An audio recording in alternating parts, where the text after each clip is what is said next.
আসসালামু আলাইকুম ভিউয়ার্স, আশা করি সকলেই ভালো আছেন।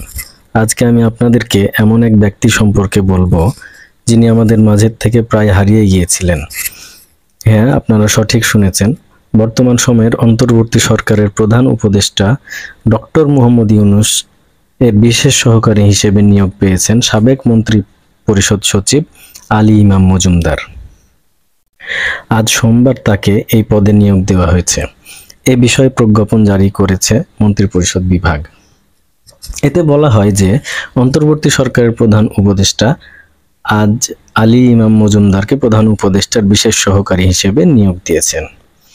বিশেষ সহকারী পদে থাকাকালীন ইমাম মজুমদার উপদেষ্টার পদমর্যাদা, বেতন ভাতা ও আনুষঙ্গিক সুযোগ সুবিধা পাবেন। ৭৪ বছর বয়সী আলী ইমাম মজুমদার ২০০৬ থেকে ২০০৮ সাল পর্যন্ত মন্ত্রিপরিষদ সচিবের দায়িত্ব পালন করেন। সে সময় তিনি অতিরিক্ত দায়িত্ব হিসেবে মুখ্য সচিবের দায়িত্ব তিনি পালন করেন। তার আগে শ্রম ও কর্মসংস্থান মন্ত্রণালয়ের সচিব ছিলেন। তিনি সংবাদ মাধ্যমে নিয়মিত লেখালেখি করেন। আলী ইমাম মজুমদার ১৯৫০ সালে কুমিল্লার নানুয়া দিঘির পাড়ে জন্মগ্রহণ করেন। চাকুরি জীবনে আলী ইমাম মজুমদার ১৯৭৭ সালে প্রশাসন ক্যাডারের মাধ্যমে সরকারি চাকরিতে যোগদান করেন।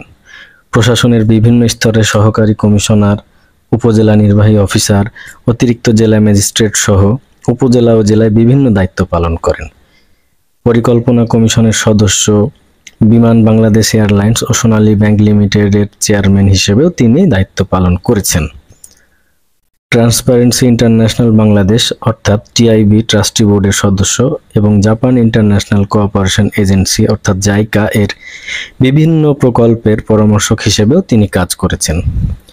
কুমিল্লার এই কৃতি সন্তান আলী ইমাম চট্টগ্রাম বিশ্ববিদ্যালয়ের গণিত বিষয়ে পড়াশোনা করেছেন।